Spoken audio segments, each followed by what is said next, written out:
folks. Welcome to another episode of the Preparedness Podcast, the podcast that brings you the best in preparedness information. My name is Rob Hannes, and if you want to reach me directly, you can do so by sending me an email at rob@prepcast.info. Otherwise, you can find us online at thepreparednesspodcast.com. We're going to be talking on the podcast today about getting ready for the coming wild economic ride. I've got an article on the website, and I want to be talking about it on the podcast because I think it's significant. But before we jump right into that, I want to talk about our first sponsor, and that is FlyingEagleGold.com. I was surfing the internet this past weekend, and I came across a couple forums, and they were talking about gold and silver. And one of the entries, the person was concerned because they had given their money to this gold company several weeks ago, and they still haven't delivered, and they're concerned that with the turmoil that's going on, whether or not they're actually ever going to see the product that they purchased. This turns out to actually be a very common problem when you buy gold and silver. Unless you're doing a transaction face-to-face, what typically happens is you send your money in, and then they send you your gold or silver. Well, a lot of companies out there, the way they do it is they're happy to take your money right now. They take it, they say, oh yeah, we'll get it as soon as we got it, we're going to send it to you. Well, I know of several cases, possibly many cases, where people are waiting not just weeks, but months for their product because it's not available. And the company that they bought it from won't tell them, well, it's not really available right now, you're going to have to wait. They say, yep, send us your money and we'll send you the product when we can. So they sit on your money until they have the product. Well, Jeff doesn't do that.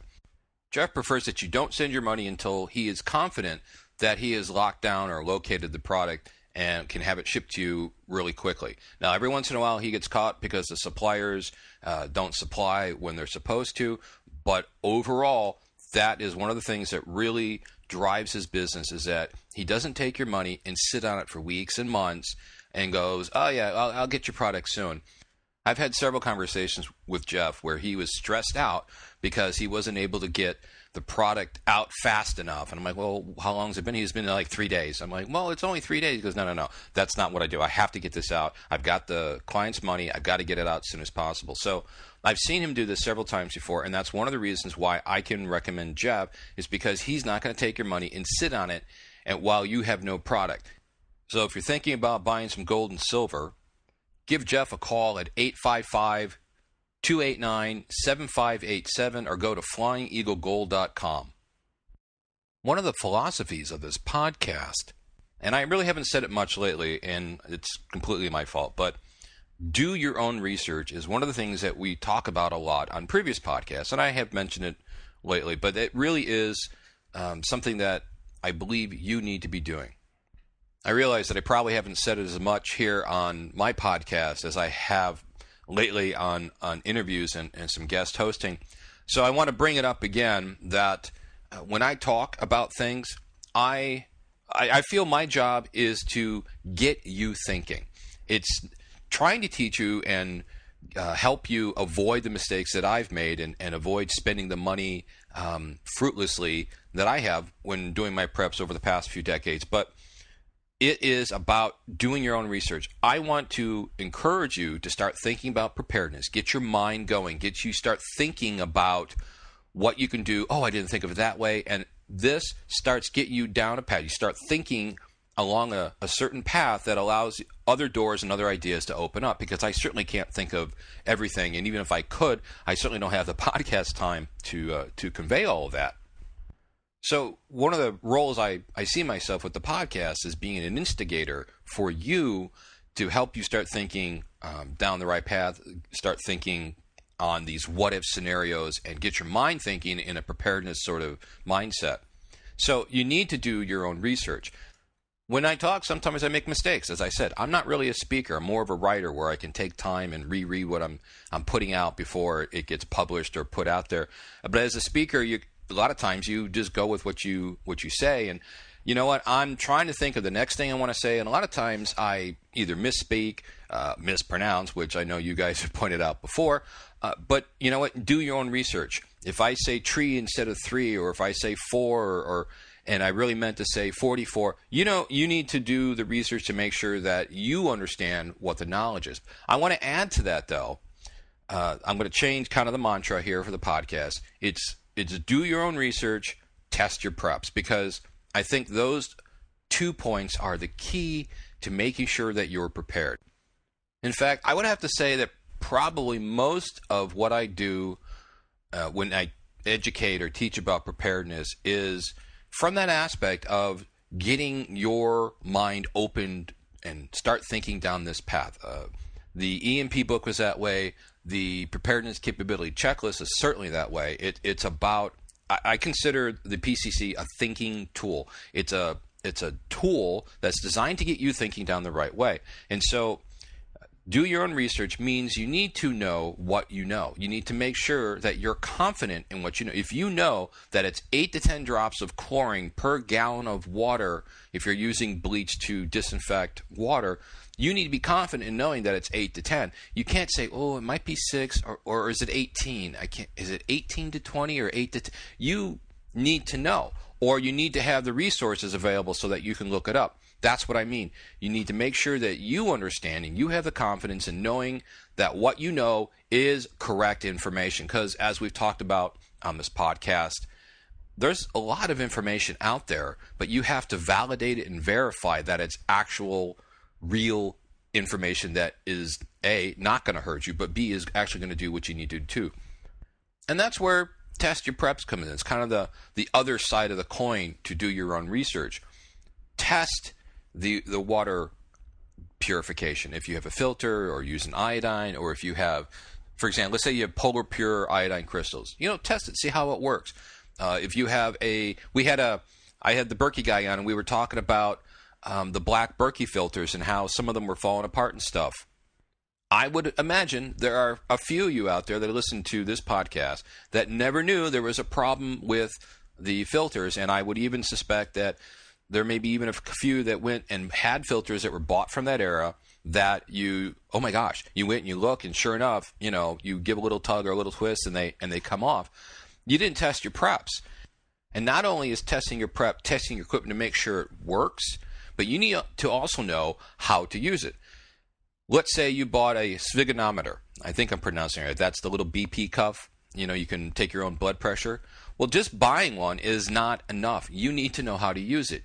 You have to practice. You probably need to, it's easy to do. You can find the information online, and then you can practice to make sure you're taking it and getting good readings. You don't want to try to be fumbling this for the very first time at a point where you need to get a good reading. You need to practice it. Another example, and these are minor examples, but I recently got an LED flashlight. It was made by Dorsey. A friend of mine gave it to me to test it out. And I charge it up, and I click it. I turn it on when it's being charged. I'm like, yeah, that seems pretty bright. And I go to use it in a dark area, like in my backyard, and it won't go on. And I'm like, okay, that's kind of weird. It's a push button. And so I'm kind of trying to play with it and stuff, and I can't get this thing to go on. I'm like, okay, it's a flashlight. It's simple. You push it on, go back in, I plug it back into the wall charger. Yep, goes on. Unplug the wall charger, can't get it on. Well, it turns out that it's right on the instruction. It's right on the packet itself. I would just read it. But there's a cardboard disc or some sort of disc in the battery compartment that keeps the battery from making contact, and that's why it wouldn't turn on. You need to open up the battery compartment and take it out and then put it back together. Now, this is, again, a simple example, but what if I said, yeah, got a flashlight, plugged it in as it was charging, turned it on, saw it was working, and said, okay, and then put this flashlight in the drawer, put it for my wife to use. And this is the flashlight you need. If you hear a sound at night, you can use this flashlight to help see around, and so you can aim your gun. Well, what happens if she goes to use that and she can't turn it on? I didn't fully test it, and now her life may be in danger simply because I didn't test a flashlight. So, test your preps is extremely important. Now, this podcast is going to be part one of me talking about an article that I put up on the website called "Getting Ready for the Coming Wild Economic Ride." I'm sure as a prepper, you've been following the economy, and if you are checking out the Prepper News Watch on the website, then you undoubtedly have seen the massive amount of economic articles out there. recently, Bernanke came out and announced that they're thinking about slowing down the quantitative easing. Now, this threw the markets into basically a nosedive for a few days, but you really can't look at that as an indicator because the markets, the financial Wall Street system, has little to do with the real world.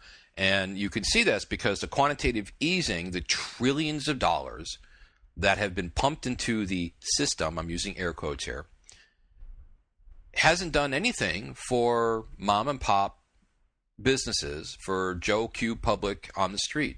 It has done nothing for us.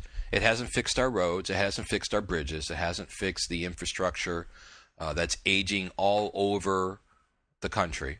It hasn't added any EMP shielding and surge suppressors to the power grid like we should be spending the money. I mean, that's only a few $1 billion. That's nothing compared to all the money that we've wasted. So this quantitative easing hasn't really helped out Main Street America. Well, at least not directly.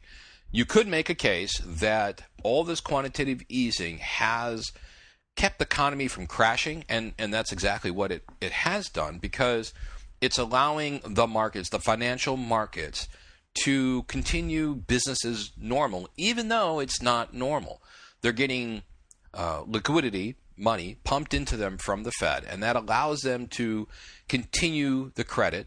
That's what is causing this housing recovery that people are talking about. I'm not really sure if it's a recovery. I think what's happening is we've had this humdrum of an economy hold at this point for so long that people are starting to feel and starting to think that, you know what, it's going to stay this way for a while, so maybe we can take some risks.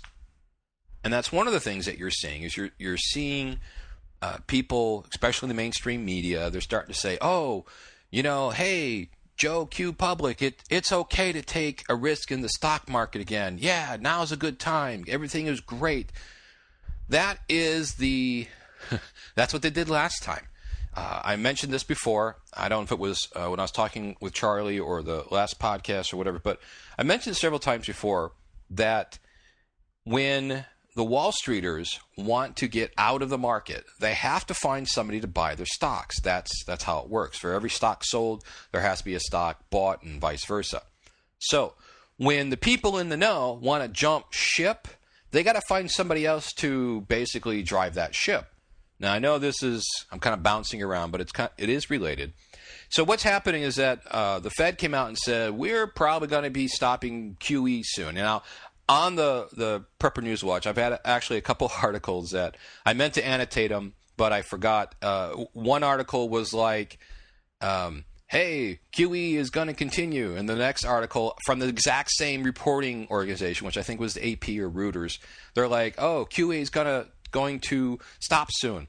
And that's, to me, I think I did annotate it because I think I said that's the way that they keep the public confused. And then a confused public eventually says, you know what, I don't have time for this. The football game's on, or I got to go play with my kids, or I have to go to my second job because, you know, things are so tight I need to work all the time.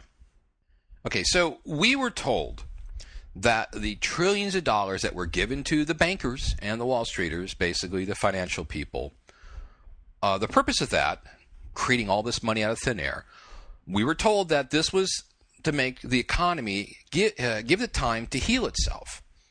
However, like I said, we have very little to show for where is this money gone? I mean, for all we know, it's gone to line the pockets of bankers and Wall Streeters. There's nothing else out there that we can claim that money has done. Now, the media has completely ignored this injection of money, not accomplishing anything from the beginning. So when the Fed says we're going to stop this, the market goes into a tailspin because they know that the only reason they're doing well is because they have basically fake money. I mean, it's real money, but it's not. It's just thrown out there, given to them. That's the only thing that's keeping it up. That's what allows the housing market to continue. That's what allows all these other sort of commodities and stuff to keep going, is because it's being injected with this liquidity, and so it's a big party, and all the bankers and stuff, they're making money. But again, us, Main Street America, it's done nothing for us. However, we are the ones that are going to be paying the piper on this, because when the economy crashes, we're the ones who are going to be suffering the most. Now, even doing some simple math, you can realize that this money infusion has to stop at some point, because for every dollar that we're printing up to give to the bankers, we're incurring a larger and larger debt. Our debt is well over $16 trillion now. I mean, $16 trillion. I mean, if you try to write that on a piece of paper, you might run out of space on one line before you cover all the zeros. It's an astronomical number. Most people can't even fathom a million, let alone a billion or a trillion. So we're talking a massive amount of debt. How can we pay this? We can't pay this. We have massive issues having all this debt. It's just like when you have debt in your household. You owe somebody that money, and you have to pay that money. Otherwise, bad things happen to you. You lose your credit standing. I think America has lost a little bit of its credit standing. If we lose our credit standing, just like if you lose your credit standing, nobody wants to loan you money. Well, that's primarily how the country was able to make money, is through these bonds that they sell to foreigners. Foreigners give us money. We give them an IOU plus a little bit more. We say, okay, you give me $1 trillion. Well, not that much. Let's say you give me $1 million, and in a certain amount of time, I'll give you back your $1 million plus interest. So, it's an investment. They make money on their money. Just like when you have debt, if your debt to income ratio is out of whack too much, nobody wants to loan you money because you have a poor credit rating. If you owe $100,000 and you make $30,000 a year, people know that you're going to have a really hard time paying that, because it's not the $30,000 you make, it's everything else that you have to pay. You have a house, you have a car, you have school, you have food, you have gas, you have electricity, you have all these bills that you have to pay for. And you owe more than 3 times what you make in a year. Bankers have this calculation. They know that you're not a very good credit risk because you're not making enough money. Your debt to income ratio is too high. Well, believe it or not, it works exactly like that for countries and governments. It's no different. They like to use big words, and they like to keep it as confusing as possible, but really that's what it comes down to. We have covered this before, and I just wanted to go over it briefly again, because it is important to understand, or at least understand enough to know that there definitely is a problem. But I don't want to go too deep into this, because I think we've covered this before. I think you can check out the hyperinflation series, and that covers it pretty well. What I wanted to talk about, and this is why it's going to be a 2-parter, because I know the last podcast was 70 minutes. I apologize for those of you who don't like the long podcasts. But you know what? I thought Charlie and I had a really good conversation going, and I didn't want to just cut him off. I thought there was some really good information there. And, it's the second decade of the 21st century. We have these things called pause buttons, which makes it a little bit easier. So I just let it go. But I don't want to do that every time, so I'm going to keep this one in that, comfortable 30 to 45 minute range. And so this will be a 2-parter. So I was thinking about this from a prepper's angle when I heard about the QE and all the ruckus it's been causing.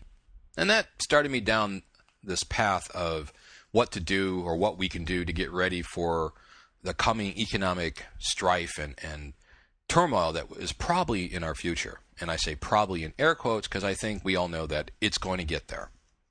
And I'm sure I'll be talking about this more as we go through the year and get closer to the event.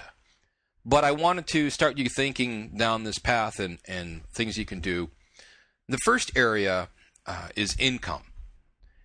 I think taking care of your family, taking care of yourself is predicated on having a steady income. Being able to, provide shelter in a modern world means being able to pay your mortgage or pay your rent.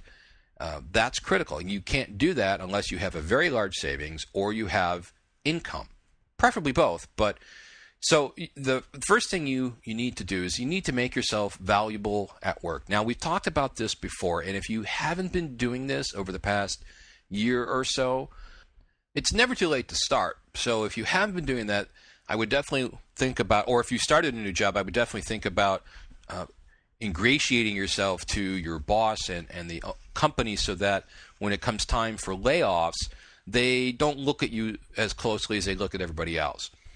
You should do that on kind of a regular basis, but in a market that's tough to get more work or easily to switch jobs from one to another, it's better to keep the job you have than to try to get another job that doesn't exist.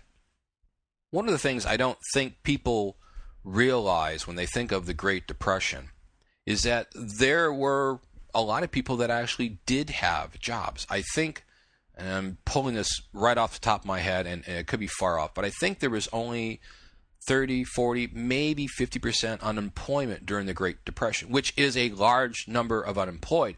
But if you look at the other side of that equation, that was 50, 60, 70% of the people that were employed. And again, I know that's a wide range, and I don't have it off the top of my head. But the point is that people still had jobs, and the people that had jobs were much better off than the people who didn't have work. And I know that goes without saying, but you can't look at it from the standpoint of, oh, well, when the crash comes, we're all going to lose our jobs, so it doesn't really matter. No, it does.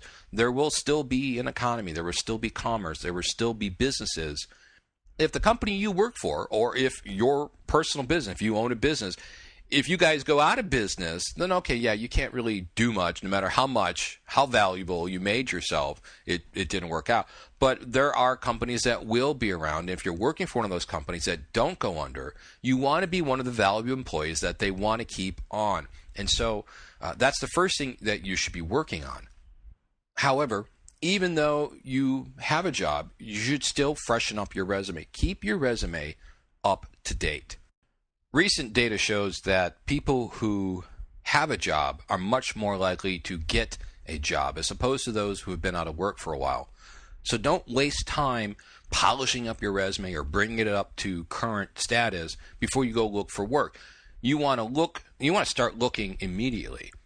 And on the same note, don't be afraid to switch jobs either. If you don't like where you are or you think you can make more someplace else, look for another job. Don't be afraid to switch jobs. Don't think that, a new job is going to be less stable than the job that I've been at for several years. Wrong. Everybody's expendable. There is no job security anymore, whether it's a small company or a large company. I've seen it all. Everybody's expendable. Even your executives are expendable. We just had that Men's Warehouse guy. He founded the company. He was the chairman. Look, they got rid of him. It's like, if you want to talk about somebody who had job security, that was probably that guy. And nope, he's out. Now, I don't think he has to worry about it. I'm sure he has tons in his savings account. But the point is that nobody is safe. So don't be sitting at a job that you don't like, or you think you can make more money or have better insurance or better benefits someplace else because you think it's safer. Unless you know for a fact that your position is unable to be accomplished by somebody else, and it's extremely unlikely that they would want to replace you, you don't have any job security. Don't be afraid to look for a job. Don't be afraid to switch jobs. One of the ways that you can look for other work is to network with people that are in your field. And this doesn't have to be, looking for a job sort of networking. You can just reach out. Hey, how do you do this? How are you? Let's see what you're doing over here. Let's collaborate on this. Something. The more people that you network with, when it comes time to find a job, you can reach out and say, I'm looking for work. What do you have available? Or you may have a position come by your desk. Somebody may say, hey, would you be interested in this? Or I'm looking for somebody to do this. You're like, well, I can do that. So networking is important, and either network in your field or network in the field that you want your next job to be in. And yes, some people can make the case that networking is important all the time. I think it is. However, I think it's even more important now when you may be looking or maybe facing a situation where you need to find another job to replace your income as soon as possible. Networking can really come into play, especially with the social aspects too. Got LinkedIn and Twitter and stuff. If you're tuned into your job genre, so to speak, you should have an easier time locating the next position. You should also be looking at learning new skills. those skills that would help you get a new job or a different job. Maybe you want to take some schooling or some education or whatever certification might be there. But additionally, you should be looking at increasing your skill set for those that you would need in a post-collapse society. I think, survival skills are a good place to start. I think that any sort of mechanical repair work, how to fix bikes, how to fix appliances, stuff like that, because people are going to want to make things last longer. If you can pick up those skills now, you're going to have a much easier transition, and it might be easier for you to pick up some side work, and that can help bring some extra income, and you can use that income for savings or to help build your preps. The other thing that you can think about is if you're married, having your spouse get a job, even if you don't need the job right now. If you both have income, then if one of you loses the job, then you're not completely going from full income to zero income. You'll have at least some income. So let's say your spouse gets a part-time job and makes 30% of what you're making. Okay, 30%, you may not need that for everyday living. You may be comfortable, but if that 30% can be used to either pay off your debt, or you can put away in savings, or you can increase, your preps, increase your food storage, increase your equipment and supplies for being prepared in general, but specifically for a post-collapse scenario. But if you lose your job and your spouse still has the 30% that you were making, you only went down to 30%. You didn't go to zero. And hopefully that little bit that they're making can pay the bills at the very least, or help stretch your savings, or prolong it so that you can find more work. And if you can only find work that is, say, 60% of what you were making before, which would be a huge pay cut, but if you look at it, now you're together, you're making 90% of what you were making before. So it helps you be able to withstand that income loss of one job or the other. And the other thing that I want to put in here in this income field, and it could go in other areas too, I suppose, but learn to get by with less. If you have to spend less money now, that means you have more money for preps, or more money for savings, or more money to pay down your debt. Keep in mind, you want to get rid of your debt as much as possible, because the debt holders become your master when the economy collapses, because they're going to want their money. When they can't get money in their normal channels, they're going to be looking where they can get money, and they're going to be looking at those people that owe them money. So you're going to want to get out of debt, or get your debt down as low as possible. And by learning to do with less is one way that you can spend less money. Learn to not have cable TV with all the movie channels and DVRs in every room and all that stuff. So if you can get by with less fancy dinners and all these luxury items that we're not going to have available in a post-collapse society, one, you're starting to wean yourself off the need for that stuff. You don't want to go through the withdrawal symptoms. And two, you're going to be spending less money now that you can, again, use to improve your situation. Another aspect of learning to do with less is reduce your material footprint. And what this means is get rid of some stuff. I'm looking around my house. My wife, were just talking. She's like, I think I'd like to get rid of a lot of stuff, because we've been in this house, I think 9 years now. We were in a house before that. And I'm sure all of you are the same, because I talk to lots of people, and even non-preppers do this. If you got a garage, you're going to end up filling that garage. You got an empty room, you're going to end up filling that room. You got a closet space, you're going to end up filling that closet space.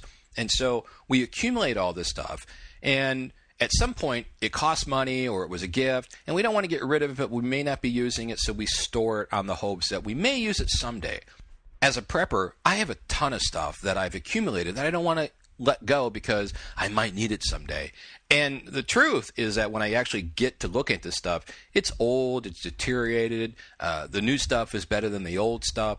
And if it's serviceable, I don't like to get rid of it, but really I could probably get rid of a lot of stuff. I used to have, and I don't have it anymore, but I used to have this spool of zip wire. Now, zip wire is Basically, it's a AC cord. Kind of think of an extension cord that didn't have the plug on either end, and it was a big spool of this, and it was great wire. I found it in somebody's trash at a construction site, and yes, it was trash. I didn't just take it, and I kept it because it was good wire. Man, I carried this stuff with me all over the place because it was valuable, and this is before there was eBay and Craigslist and stuff where you could probably sell stuff like this. And it's like I carried it and I carried it and I carried it, and eventually I'm like, I just got to get rid of it because I'm not using it, and I'm moving it from one storage locker to another storage locker. And it's just one example of, I can get rid of this. Now I could probably sell it on Craigslist or something and make a couple bucks for it. But, try to reduce your material footprint. And I just mentioned, eBay, but Craigslist is one of those places that you can try to sell some of the stuff that is in still good condition.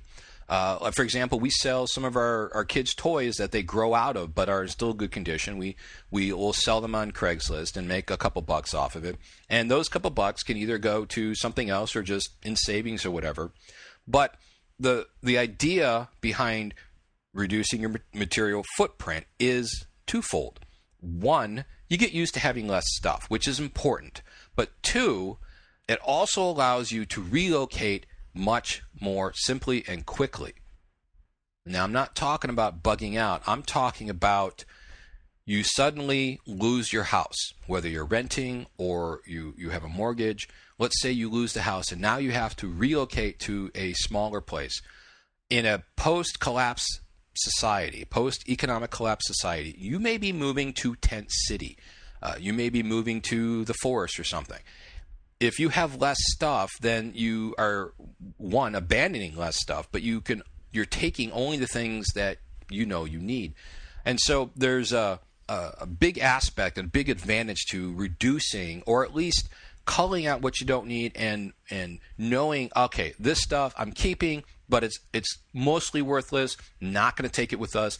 This is the stuff that we absolutely would take with us. And so if you're ever faced with that, and face it, we don't know what's going to happen. This will help in that realm. I'm going to go ahead and wrap up the podcast now and cut off part 1 right here. Next podcast later this week, we're going to continue talking about the things that you can do to get prepared and get ready for the coming economic ride. So on that note, until next time, enjoy life, keep preparing, and stay safe.